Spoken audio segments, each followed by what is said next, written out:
بسم اللہ الرحمن الرحیم۔ السلام علیکم۔ حضرت علی رضی اللہ تعالیٰ عنہ کا ایسا فیصلہ کہ فریقین اپیل لے کر عدالت نبوی صلی اللہ علیہ وآلہ وسلم میں پیش ہو گئے۔ ناظرین کرام، اہل بیت سے محبت مسلمانوں کے عقیدے کا بنیادی جزو ہے۔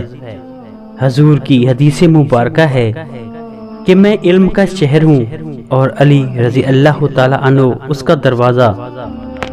حضرت علی رضی اللہ تعالیٰ عنہ کی حکمت، تدبر اور سیاست نے کئی اہم مواقعوں پر مسلمانوں کی اجتماعیت کو نہ صرف قائم رکھا بلکہ خلیفہ چہارم کے کئی ایسے فیصلے آج بھی انصاف کے تقاضے پورے کرنے کے لیے سامنے رکھے جاتے ہیں اور ان کے تحت فیصلے دیے جاتے ہیں۔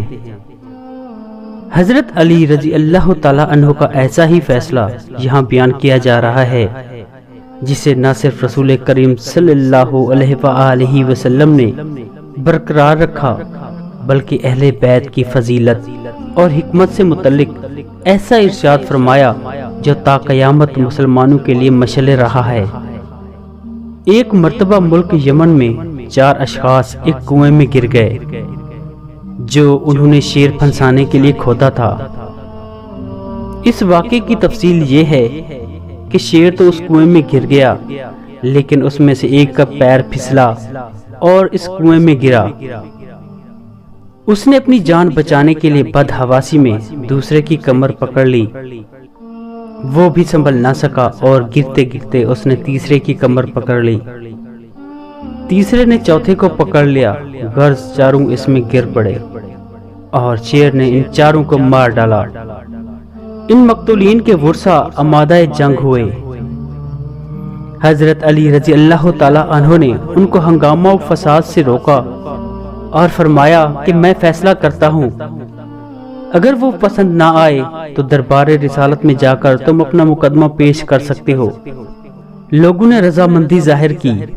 آپ رضی اللہ تعالیٰ عنہ نے یہ فیصلہ کیا کہ جن لوگوں نے یہ کنواں کھودا ہے ان کے قبیلوں سے ان مقتولین کے خون بہا کی رقم اس طرح وصول کی جائے کہ ایک پوری، ایک تہائی، ایک چوتھائی اور ایک آدھی۔ پہلے مقتولین کے ورثہ کو 1/4 خون بہا، دوسرے کو تہائی، تیسرے کو نصف اور چوتھے کو پورا خون بہا دلایا، اس لیے کہ پہلے والے نے اپنے اوپر والے کو ہلاک کیا، دوسرے نے اپنے اوپر والے کو اور تیسرے نے بھی اپنے اوپر والے کو ہلاک کیا۔ غرض یہ کہ سب نے اپنے اوپر والے کو ہلاکت میں ڈالا مگر چوتھے نے کسی کو بھی ہلاکت میں نہ ڈالا بلکہ وہ خود نشانہ بنا۔